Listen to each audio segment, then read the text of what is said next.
There seems to be no end to the political turmoil in Pakistan. Meanwhile, the economic crisis hit country is witnessing a continuous tussle between the incumbent government and the ousted Prime Minister Imran Khan, who has been upping the ante against the Pakistan Prime Minister Shehbaz Sharif's government.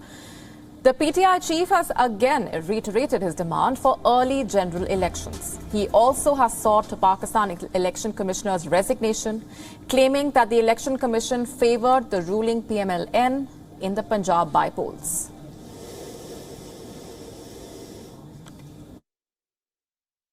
एक रास्ता है कौम का और वो रास्ता है साफ और शफाफ इलेक्शंस। इलेक्शन कमीशन ने जान के हमारे खिलाफ जजमेंट दी थी।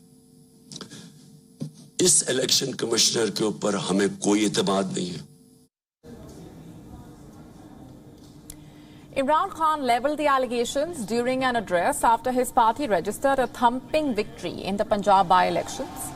According to sources, the PTI has secured 16 seats, while the PML-N has managed to get just 3 seats. The election for the Chief Minister will be held on the 22nd of July. Despite Imran Khan's repeated calls for early elections, undeterred coalition government not eager to rush things, both the PML-N and the PPP have maintained that the government will complete its mandate until mid-next year. And general elections will be held after the government carries out the electoral reforms.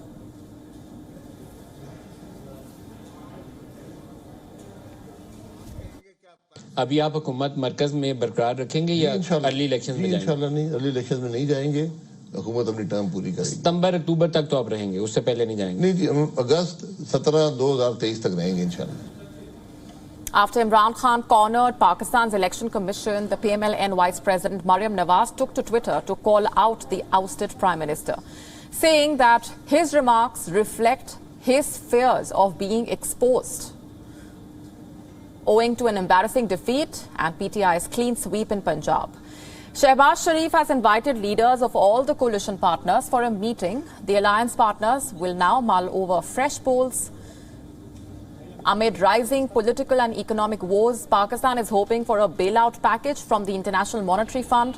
The country has also removed subsidies from petrol to woo the IMF. A credit rating firm, Moody's Investors Service, termed the staff-level agreement signed by Pakistan with the IMF as credit positive. That paves the way for the release of $1.2 billion funding for Pakistan. However, it has expressed concern over the South Asian country's ability to raise petroleum taxes and electricity tariffs ahead of the general elections. For more on this, our Pakistan Bureau Chief Anas Malik getting us this report. Take a look. Well, economic uncertainty remains in Pakistan following the victory of opposition's Pakistan Tehreek-e-Insaf in the Punjab elections, and the rupee against the US dollar continues to lose its value and has plunged by Pakistani rupees 10 in the past 48 hours. The government remains absolutely clueless in the absence of a formal IMF deal. The IMF deal is likely to be formalized by Thursday in the board meeting of the IMF. On the other hand, Imran Khan has demanded the resignation of the Chief Election Commissioner, saying that he is a partisan figure and that his party does not trust the abilities of the incumbent Chief Election Commissioner. Anas Malik in Karachi, Pakistan for WION World is One.